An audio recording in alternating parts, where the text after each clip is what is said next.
you know, being away from the kids was the toughest part, but made you appreciate things so much more once I got back. So I think that's the biggest thing is just every day you kind of, you know, you kind of like quarantine, you know, you start to appreciate the things that you don't have or that you didn't have or that you missed out on.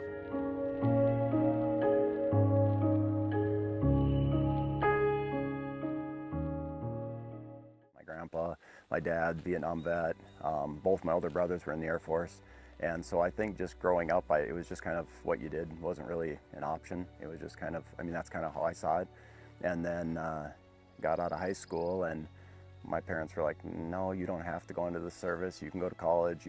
But I still felt that I had some, you know, kind of an obligation or whatever to do it. And it was just so instilled in us. And so I joined ROTC when I went to college and paid for my college through ROTC. And so that's how I then got my foot in the door with it. I was a deployable unit, so I knew I was going to be getting sent. So I was actually the 3rd Brigade, 10th Mountain Division dental surgeon. And so we went to the eastern side of Afghanistan in '07 and ended up getting extended. So we were there for a year, then got extended another 4 months. So we ended up being there about 16 months. We did a lot of like med cap. So we about once a month I'd go out, you know, outside of the base or whatever, the main base that we were stationed at. I had a dental clinic, so I did a lot of just dental emergencies. I'd see, you know, some of the population and stuff they'd bring in. We'd also go out, like I say, once a month and go do medical missions.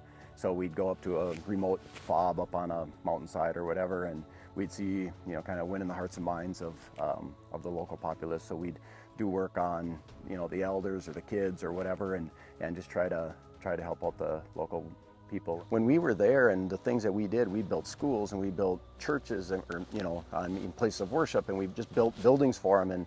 And I mean, I just saw great things being done for these people that really appreciated it too. I mean, you know, there was bad stuff going on, you know, I mean, people were, you know, of course, dying from the Taliban and stuff, but I mean, there was some really neat things being done that I think that were really, the people were really appreciative of it. So, I mean, that's my take on it anyways. I mean, I like putting out fires. I like helping people in accidents and things like that. But almost the community side of it is even more fun. I like the open houses, and I like showing the kids how to squirt the hoses and, you know, use the fire extinguishers. And, you know, just during this quarantine, we've been doing birthday salutes where we drive all the fire trucks by the little kids' house because they can't have birthday parties and stuff like that. And it's things like that that just make the community, and that's what I love about it. It was great. It was amazing, actually. I almost got a streaky gopher, so that was probably the highlight. No, we first came in, we set up, it was dark, it was quiet, it was beautiful morning, sunset was awesome. Just as my guide, I'm not sure where she went, but as she said, a bird came in and, you know, out of the roost and landed. It was a hen. She came right over to our decoys. As soon as she did that, 2 deer from the other side of the field came running over.